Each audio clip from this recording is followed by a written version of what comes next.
Hi, my name is Hannah and I'm going to talk to you today about our golden ratio kit.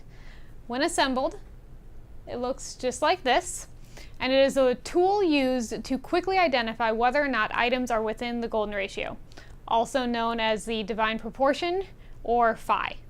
So this measures interactively the distance between these 3 points, and you can tell whether or not they fall within the golden mean. Now the golden ratio is simply to say that the distance from this point to this point is A, and the distance from this point to this point is B.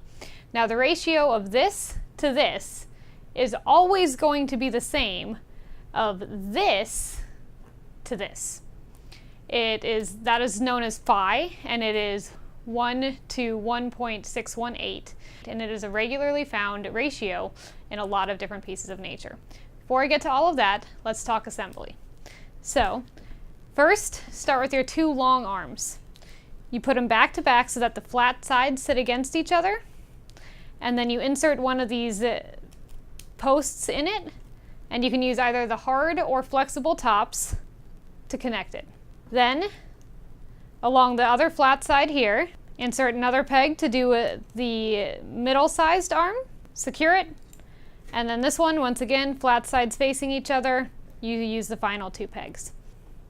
Now, it's depending on your printer, whether it's a little bit loose and wobbly, kind of like this guy is here. He wobbles around quite a bit, compared to something like this that doesn't wobble too much. So if you do have one that wobbles more like this, there's a really easy fix. You simply take the peg back out, and you can use regular tape, pull off a piece of it, and wrap it around the peg a couple times. Then when you reinsert it, it's going to give you a much tighter, closer fit.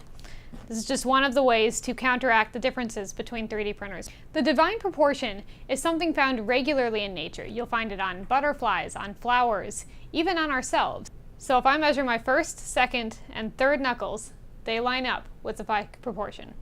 So I can go in and say use our 100% scale version of our hominid skull and actually measure on it, for this Homo sapien, where the golden ratio might apply. Chin, eye line, and hairline fall within the golden mean, as well as both sides of the eye to the outer cheekbone. So there's just a lot of things the students can go in and test. So they can go in, they can make these measurements, figure it out, and see if in fact they're finding these things that fall within the golden ratio.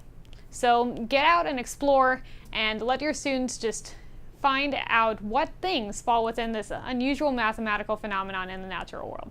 They'll have a blast exploring, and you'll have a great chance teaching about ratios and proportions in the math classroom.